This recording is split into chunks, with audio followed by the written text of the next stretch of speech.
Hello everyone. आज हम discuss करेंगे topic accounting principles. Accounting principles का सबसे पहले हम जानते हैं कि इसका मीनिंग क्या है। अकाउंटिंग प्रिंसिपल्स का मतलब होता है वो रूल्स जो अकाउंटेंट्स को फॉलो करने हैं जब उन्होंने अपनी अकाउंटिंग ट्रांजैक्शंस को रिकॉर्ड करना है। ये वो नॉर्म्स हैं, वो रूल्स हैं जो सभी अकाउंटेंट्स फॉलो करते हैं जब उन्होंने रिकॉर्ड करना है एसेट्स को, लायबिलिटीज को, एक्सपेंसेस को या फिर इनकम को। अब ये अकाउंटिंग प्रिंसिपल्स बनाए क्यों जाते हैं? ये अकाउंटिंग प्रिंसिपल्स बनाए गए हैं ताकि हमारी अकाउंटिंग स्टेटमेंट्स जो हैं, जो हमारी फाइनेंशियल स्टेटमेंट्स हैं, वो कंपेरेबल हों, ताकि जो इन्वेस्टर्स हैं वो इन स्टेटमेंट्स को इजीली एनालाइज कर सकें और वहां से यूजफुल इंफॉर्मेशन को एक्सट्रैक्ट कर सकें। ये जो अकाउंटिंग प्रिंसिपल्स हैं इन्हें हम दो कैटेगरीज में क्लासिफाई कर सकते हैं: accounting concepts and accounting conventions. सबसे पहले अकाउंटिंग कॉन्सेप्ट्स। अकाउंटिंग कॉन्सेप्ट्स आपकी वो गाइडलाइंस हैं जो एक अकाउंटेंट को फॉलो करनी पड़ेंगी जब वो रिकॉर्ड करता है बिजनेस की ट्रांजैक्शंस को या फिर जब वो अकाउंट्स को प्रिपेयर करता है। अब ये कॉन्सेप्ट्स क्यों बनाए गए? ये कॉन्सेप्ट्स बनाए गए ताकि अकाउंटिंग रिकॉर्ड्स में यूनिफॉर्मिटी लेके आई जा सके। इसमें सबसे पहला जो कॉन्सेप्ट आता है वो है business entity concept.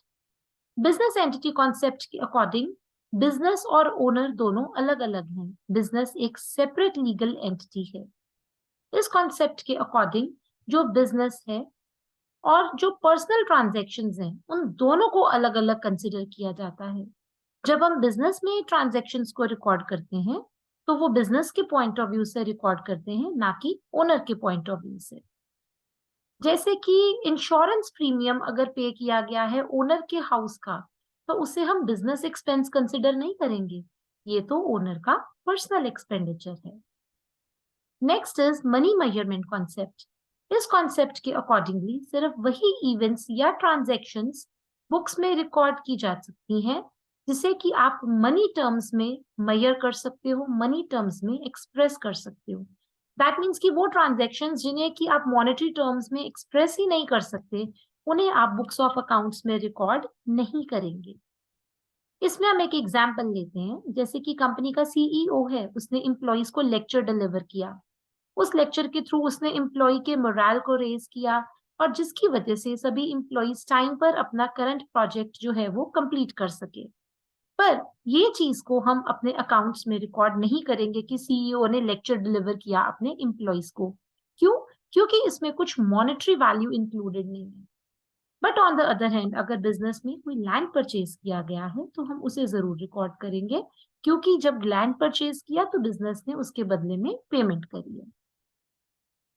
Next is going concern concept. इस कॉन्सेप्ट के अकॉर्डिंगली हम अज्यूम करके चलते हैं कि जो बिजनेस है वो एग्जिस्ट करेगा लॉन्ग पीरियड ऑफ टाइम के लिए इन फ्यूचर, और जो भी ट्रांजैक्शंस हैं बिजनेस में वो इसी चीज को ध्यान में रख के रिकॉर्ड की जाती हैं। जैसे कि हमने अगर कोई फिक्स्ड एसेट परचेज किया है तो हम उसे रिकॉर्ड करेंगे ओरिजिनल कॉस्ट पर, और हर साल उसकी डेप्रिसिएशन हम चार्ज करते जाएंगे अकाउंट्स में। Next is accounting period concept. इस कॉन्सेप्ट के अकॉर्डिंगली ये जरूरी है कि जब हम बिजनेस करते हैं तो हमें रिजल्ट्स पता लगे कुछ फ्रीक्वेंट इंटरवल्स पर। बिजनेस में नॉर्मली ये इंटरवल 12 मंथ्स का होता है और इस टाइम इंटरवल को हम अकाउंटिंग पीरियड बोलते हैं। आफ्टर एवरी 12 मंथ्स हम अपने बिजनेस की फाइनेंशियल पोजीशन को असर्टेन करते हैं, हम अपनी प्रॉफिटेबिलिटी को चेक करते हैं। फॉर एग्जाम्पल, अगर हम ट्रांजैक्शंस को रिकॉर्ड कर रहे हैं बिजनेस में from 1 January to 31 December every year, that means कि अगर हम अपनी 31 दिसंबर को बुक्स क्लोज करते हैं तो हमारा अकाउंटिंग पीरियड होगा from 1 January to 31 December. Next is cost concept. इस कॉन्सेप्ट के अकॉर्डिंगली हम सभी ट्रांजैक्शंस को अपने बुक्स ऑफ अकाउंट्स में रिकॉर्ड करते हैं कॉस्ट प्राइस पर, यानी कि जो अमाउंट हमने इनकर करी है उस ट्रांजैक्शन में, उस वैल्यू पर हम उन ट्रांजैक्शंस को रिकॉर्ड करेंगे। जैसे कि एसेट्स को हम रिकॉर्ड करते हैं, जब हम उन्हें परचेज करते हैं तो हम उन्हें रिकॉर्ड करते हैं कॉस्ट पर, और ईयरली बेसिस पर हम डेप्रीसिएशन चार्ज करते हुए उन्हें शो करते हैं बुक वैल्यू पर। तो इसी कॉन्सेप्ट के बेसिस पर जो है हमारा हिस्टोरिकल कॉस्ट कॉन्सेप्ट आया कि जो बिजनेस है उसमें जो भी ट्रांजैक्शंस हैं, जो हमारे एसेट्स हैं, लाइबिलिटीज हैं, हमारी इक्विटीज हैं, उसे हमने रिकॉर्ड करना है ओरिजिनल प्राइस पर अपनी बैलेंस शीट में। सपोज अगर फर्म ने परचेज की एक बिल्डिंग 5 लाख रुपीस की, बट एट प्रेजेंट उसकी वर्थ 7 लाख है, बट हम उसे 7 लाख पे शो नहीं करेंगे अपनी बुक्स में। हमने वो बिल्डिंग अक्वायर करी थी 5 लाख रुपीस में, तो हम उसे अपनी बुक्स में एसेट्स के अंडर शो करेंगे 5 लाख के साथ। Next is dual aspect concept. ये ड्यूल एस्पेक्ट कॉन्सेप्ट जो है ये बेसिक प्रिंसिपल है अकाउंटिंग का।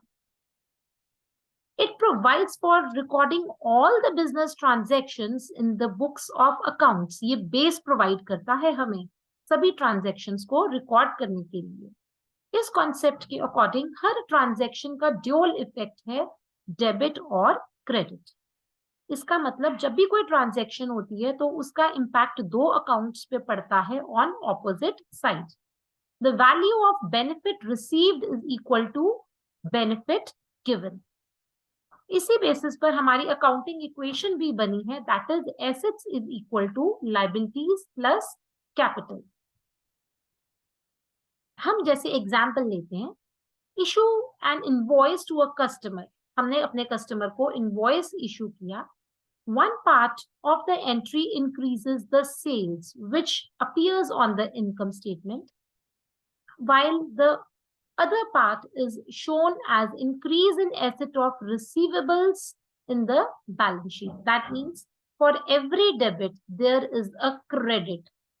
That means कि एक जब ट्रांजैक्शन है तो उसके दो इफेक्ट्स होंगे और दोनों इफेक्ट्स जो है वो सेम अमाउंट से होंगे। Next is accrual concept. Accrual concept हमें क्या बताता है?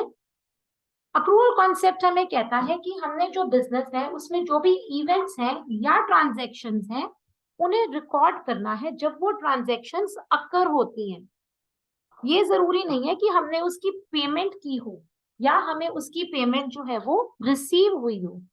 इन अदर वर्ड्स, इनकम और expenditures are recorded on accrual basis. That means due basis पर हमने अपनी इनकम्स को या एक्सपेंडिचर्स को रिकॉर्ड करना है।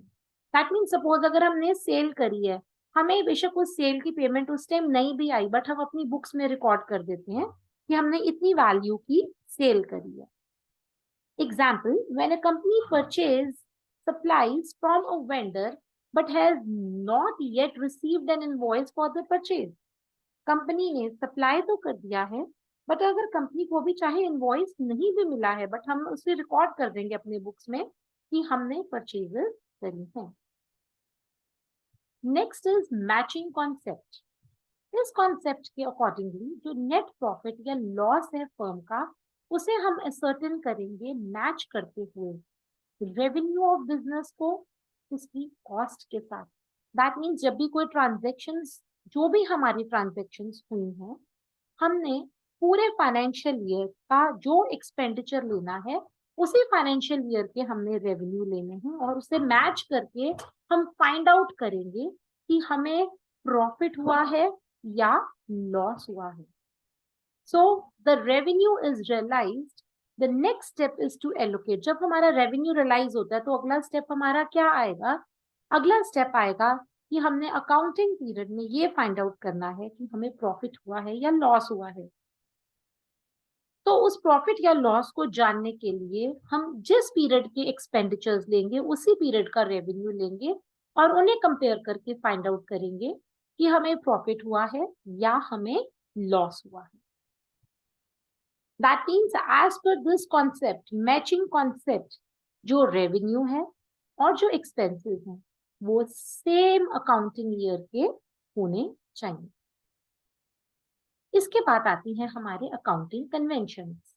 अकाउंटिंग कन्वेंशंस में वो कस्टम्स या ट्रेडिशंस आते हैं जो कि एक बिजनेस फॉलो करता है जब वो अपने फाइनेंशियल रिकॉर्ड्स या फाइनेंशियल स्टेटमेंट्स को प्रिपेयर करता है।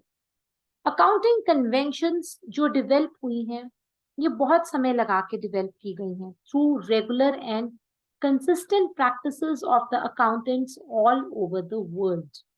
अब ये कन्वेंशंस क्यों बनाई गई? ये कन्वेंशंस बनाई गई ताकि हम अपनी फाइनेंशियल स्टेटमेंट्स को ज्यादा मीनिंगफुल बना सकें, ज्यादा यूजफुल बना सकें। इसमें हमारे पास सबसे पहली जो कन्वेंशन आती है that is convention of consistency. ये जो कन्वेंशन है कंसिस्टेंसी की, ये हमें बताती है कि जो अकाउंटिंग प्रिंसिपल्स या पॉलिसीज हम फॉलो कर रहे हैं अकाउंटिंग पीरियड में, ये सेम होने चाहिए। जो एक फाइनेंशियल ईयर में हमने पॉलिसीज फॉलो की हैं वही दूसरे फाइनेंशियल ईयर में फॉलो करेंगे, वही तीसरे फाइनेंशियल ईयर में फॉलो करेंगे।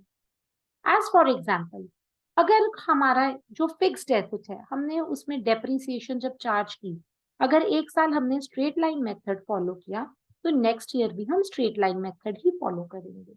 ये नहीं है कि एक साल आपने स्ट्रेट लाइन मेथड फॉलो कर लिया और नेक्स्ट ईयर आपने रिड्यूसिंग बैलेंस मेथड को फॉलो किया। Next is convention of full disclosure. Convention of full disclosure requires that all the material and relevant facts concerning the financial statements should be fully disclosed. जो भी information है, जो material है, relevant है हमारी financial statement से regarding, उसे हमें डिस्क्लोज करना है। वो इंफॉर्मेशन अब क्रेडिटर्स के काम की भी हो सकती है, प्रोप्राइटर्स के काम की भी हो सकती है और इन्वेस्टर्स के काम की भी हो सकती है।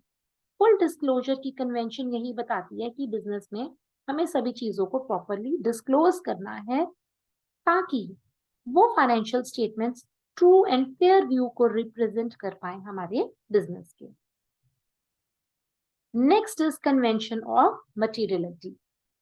ये जो कन्वेंशन है मटीरियलिटी की, ये हमें क्या बताती है कि जो भी फाइनेंशियल स्टेटमेंट्स हैं अगर हम उन्हें ज्यादा यूजफुल बनाना चाहते हैं तो सिर्फ हमें इसमें मटेरियल फैक्ट्स को शो करना है।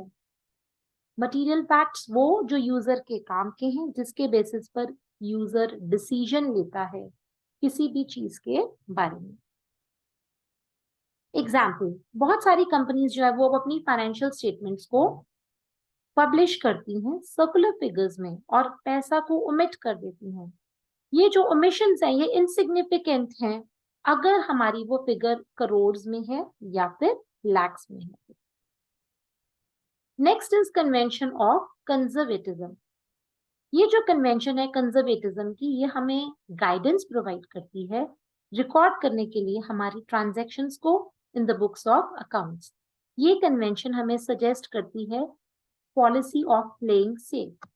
इस कन्वेंशन के अकॉर्डिंगली वो कहते हैं कि अगर हमें लगता है कि आने वाले टाइम में इस चीज से हमें लॉस होगा तो उसे हम बिजनेस में रिकॉर्ड करें, बट अगर हमें ये लगता है कि आने वाली टाइम में यहाँ से प्रॉफिट हो सकता है तो उसे रिकॉर्ड नहीं करना। That means in other words, anticipate no profit but provide for all probable losses. अगर कहीं से लगता है कि प्रॉफिट होने वाला है तो उसे रिकॉर्ड नहीं करना, बट अगर कहीं लगता है कि यहाँ इस चीज से हमें नुकसान होने वाला है तो उसे हम रिकॉर्ड करेंगे। सपोज इसमें हम एग्जाम्पल लेते हैं डेटर्स की। अगर मुझे डाउट लग रहा है कि जितने मेरे डेटर्स है जिनसे मैंने मनी रिकवर करनी है 5% लोग जो हैं वो डिनाई कर जाएंगे कि हम पेमेंट नहीं करेंगे, तो उसके लिए हम क्या क्रिएट कर देंगे? उसके लिए हम क्रिएट करते हैं प्रोविजन फॉर डाउटफुल डेट्स। या अगर हमें लगता है कि जिन लोगों ने हमें पैसे देने हैं उसमें से कुछ लोग कहेंगे कि अगर आप हमें डिस्काउंट देंगे तभी हम आपको पेमेंट करेंगे, तो उसके लिए हम क्रिएट करते हैं provision for discount on debtors. That means कि ये हमें क्या सिखाता है? कंजर्वेटिज्म, प्ले इट सेफ, हमें कॉन्शियस रहने को कह रहा है। हमें वो कह रहा है कि ये प्रूडेंट रहेगा कि हम जो भी हमारे एंटिसिपेटेड लॉसेस हैं उसके लिए प्रोविजंस को क्रिएट करें। और इसी के साथ हमारा टॉपिक वाइंड अप होता है। Thank you.